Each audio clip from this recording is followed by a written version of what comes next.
be 10 minutes, so I'm going to try to breeze through it pretty quickly. I talked last week, and I want to confirm the street department yard will be open on Saturday, June 6th from 8 to 12. This will allow those people who understandably have difficulty getting into the street department for large item drop-off during the week to have a weekend opportunity. So Saturday, June 6th, 8 to 12. Kayaks are now available for rental, and we've had a few rentals this week already, which is exciting for us.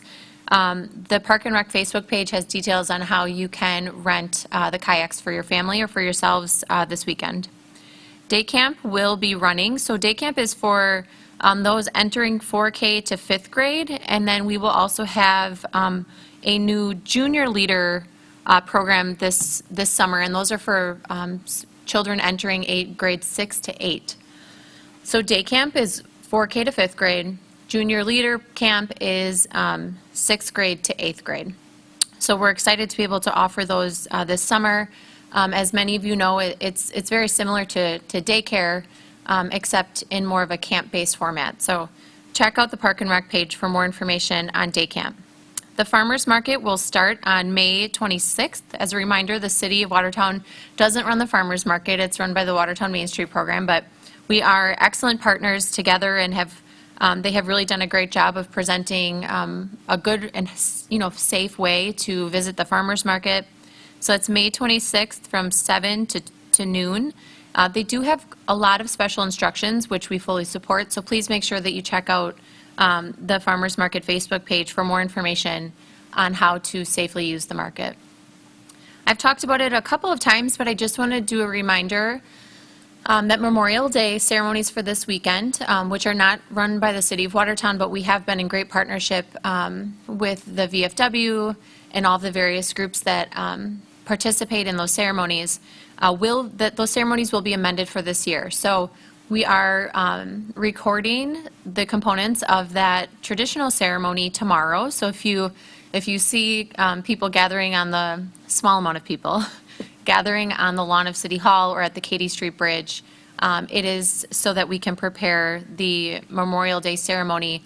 We will be recording it and then premiering it at 10 a.m. on Memorial Day on Facebook, YouTube, and on the cable TV channel, and it'll air on the channel throughout the day. So we obviously would love to be able to hold the ceremony in the traditional manner, but I'm really thankful that we found a safe way to still honor those who have served us and lost their lives in that service for our country. So I'm looking forward to providing that and participating in that this weekend. So 10 a.m.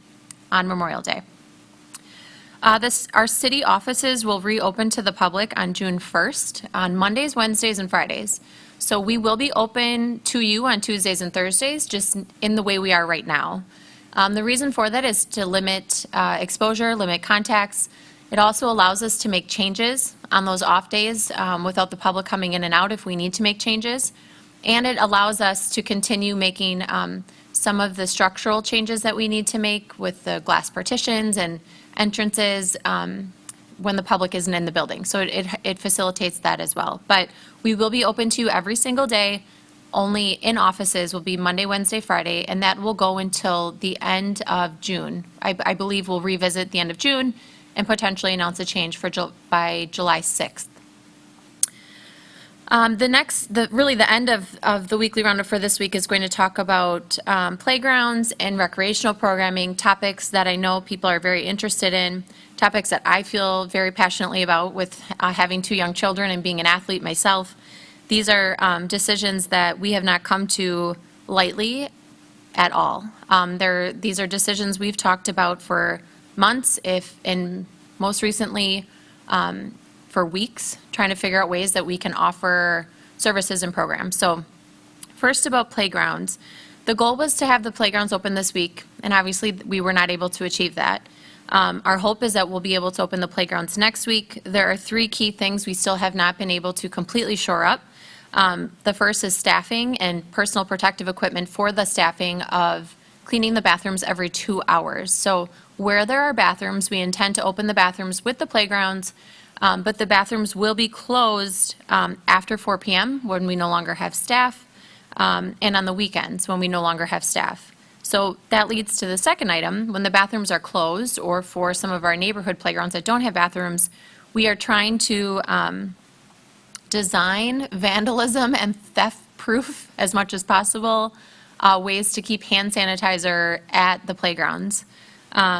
We also have some signs that talk about risk and liability, things that, you would expect really for cities to have to worry about. And as taxpayers, I would hope you would want us to be concerned about the liability and legal risk and implications to the city.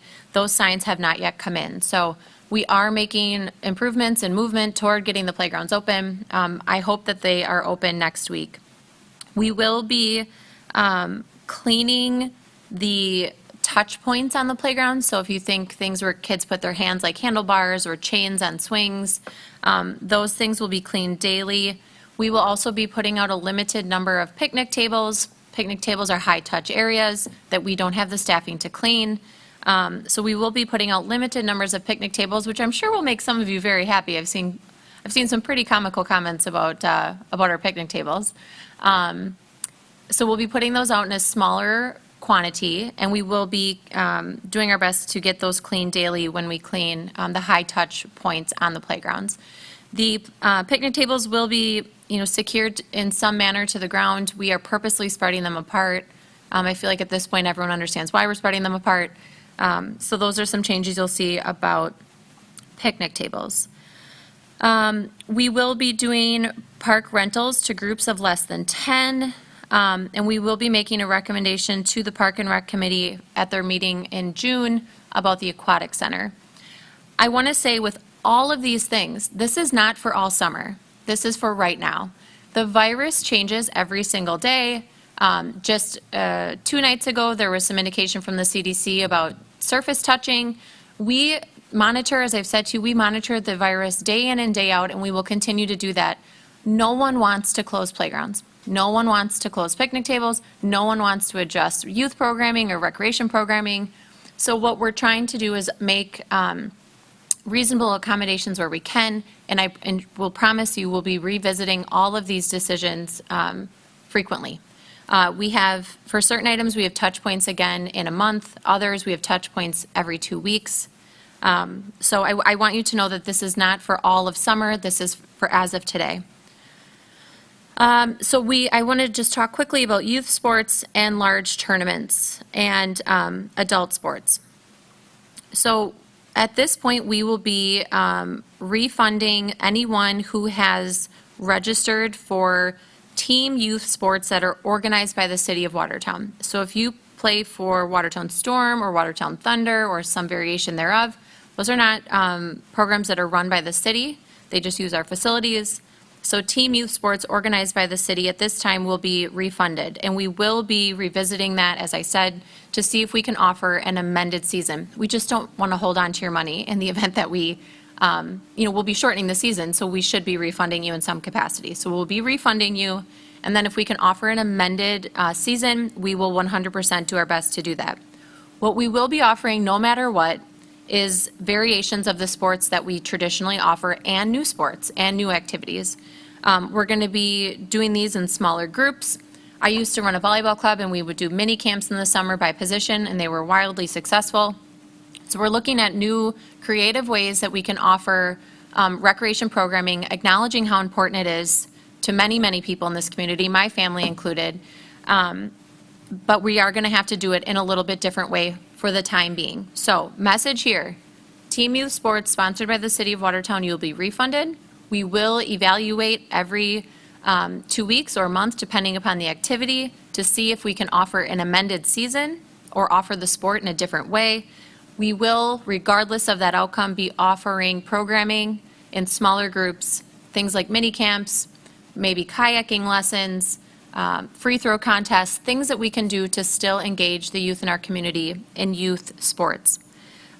Private groups will still be allowed to use our fields for practice because we will provide them parameters, but so sports like Watertown Thunder, Watertown Storm, the lacrosse programs that have some private clubs, we will be providing guidance and parameters that have to be met in order to practice at our fields.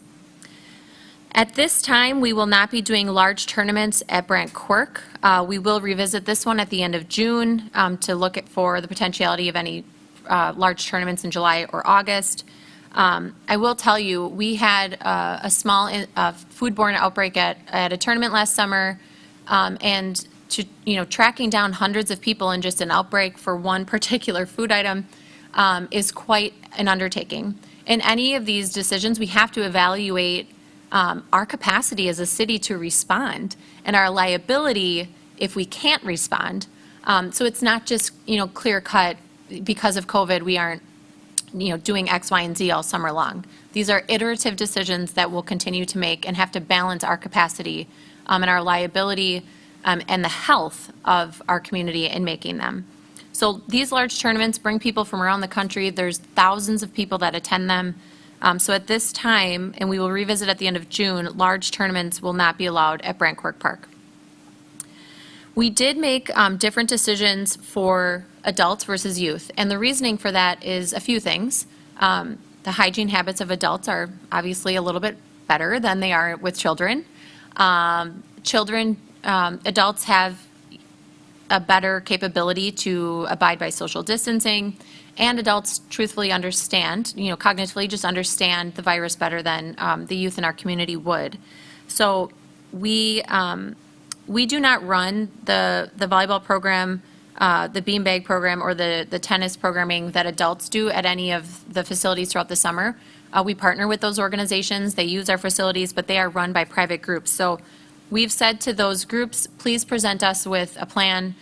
We gave them a few guidelines, like thinking about smaller sizes, quads instead of sixes, every other tennis court, spacing out bag boards, things like that. We've made those suggestions to them, and we will evaluate the plans that they come up with and provide back to the city.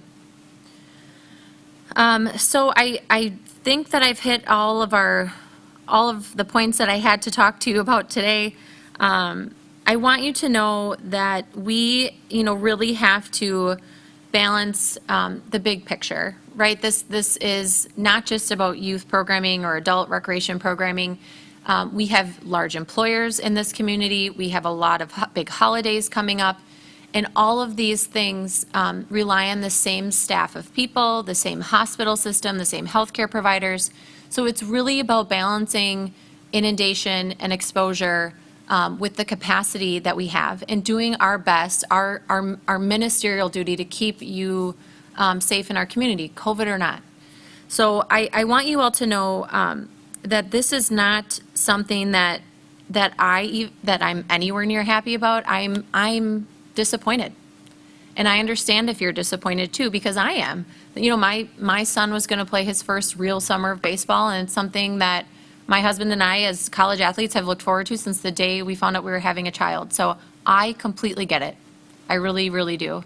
I want to just encourage us all to understand that the city is doing its best to make accommodations while balancing the demands of many, many sectors in this community, and knowing that each one of those sectors needs that same nucleus of assets.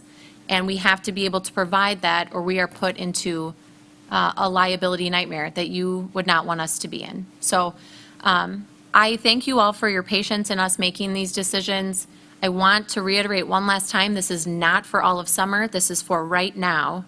And we do have touch points every 2 weeks and every 30 days, depending upon the topic. So if you're curious about it, reach out to me, ask me the question. I'd encourage us all to be as best as we can understanding of the limitations we're operating under. Social media doesn't do a whole lot of good for breeding negativity and speculation. So if you have a question, reach out to me, shoot us a message, shoot me an email, reach out to the recreation director. We will do our best to provide you the information that we are making decisions with at this point in time. And please know that we will continue to make these decisions as we move forward in understanding and responding to the ever-changing environment that this virus has us in. I know there's a lot of speculation about the 4th of July and Riverfest. I'll put the speculation to bed and say there has not been first of all, the city doesn't organize a lot of the 4th of July activities. We're again a partner in that. Very few, if any, decisions have firmly been made on that. And there is no firm decision on Riverfest either. So I know those rumors are out there churning, and for now, I'll put them to bed by saying there is simply no answer to either one of those questions at this point in time. So I want to end this on, obviously, a positive note. I am incredibly impressed with the resiliency of our community and the resiliency of our team here at the city. We are still providing vital services to you every single day while also balancing this mammoth that is COVID-19. As we go into Memorial Day this weekend, I would just encourage you to try to do your best to socially distance, be in small groups, and really give this weekend and this holiday the remembrance and the credit that it deserves. We're off on Monday, of course, to spend time with those we love, but more importantly, to remember those that have sacrificed everything for the freedom that we live in every single day in this country.